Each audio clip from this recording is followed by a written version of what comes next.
আসসালামু আলাইকুম। সুপ্রিয় শুভাকাঙ্ক্ষী মৎস্য চাষি ভাইরা এবং যারা মৎস্য চাষ করতে আগ্রহী তাদের উদ্দেশ্যে এই ভিডিওটা ধারণ করা। যারা আপনারা মাছ চাষ করতে চান, এখানে আমরা আসছি একটা ট্রাস্ট অ্যাগ্রো, প্রোপাইটার হচ্ছে শাহেন শাহ ভাই। আপনারা হয়তো ওনাকে চিনবেন না, উনি বড় একটা প্রতিষ্ঠানে জব করে, পাশাপাশি প্রজেক্টটা তারপরে এছাড়াও তাদের অনেক বড় বড় প্রজেক্ট আছে। তো এই প্রজেক্টটা প্রস্তুত চলছে, মাটিটা কাটছে, এখন কটা গাড়ি লাগাই দিছে অনেকগুলা। তো সবগুলা মিলে পুকুরটা প্রস্তুত করতে হয়তো আরও 15 দিন সময় লেগে যাবে।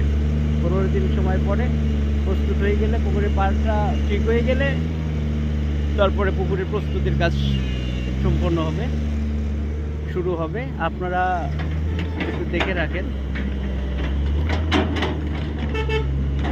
পুকুর প্রস্তুতের শুরু থেকে আমি আপনাদের আবারও আপডেট দিব। পুকুরের খনন কাজ চলছে, আপনারা সাথে থাকবেন। ধন্যবাদ। আসসালামু আলাইকুম।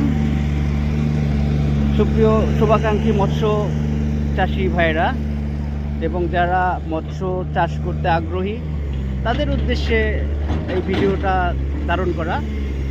যারা আপনারা মাছ চাষ করতে চান, এখানে আমরা আসছি একটা ট্রাস্ট অ্যাগ্রো,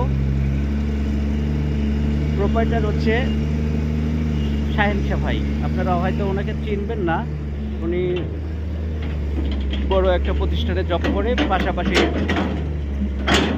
প্রজেক্টটা তারপরে এছাড়াও তাদের অনেক বড় বড় প্রজেক্ট আছে। তো এই প্রজেক্টটা প্রস্তুত চলছে, মাটিটা কাটছে, এখন কটা গাড়ি লাগাই দিছে অনেকগুলা। তো সবগুলা মিলে পুকুরটা প্রস্তুত করতে হয়তো আরও 15 দিন সময় লেগে যাবে। 15 দিন সময় পরে প্রস্তুত হয়ে গেলে, পুকুরের পাড়টা ঠিক হয়ে গেলে তারপরে পুকুরের প্রস্তুতির কাজ সম্পন্ন হবে, শুরু হবে। আপনারা একটু দেখে রাখেন। পুকুর প্রস্তুতের শুরু থেকে আমি আপনাদের আবারও আপডেট দিব। পুকুরের খনন কাজ চলছে, আপনারা সাথে থাকবেন। ধন্যবাদ।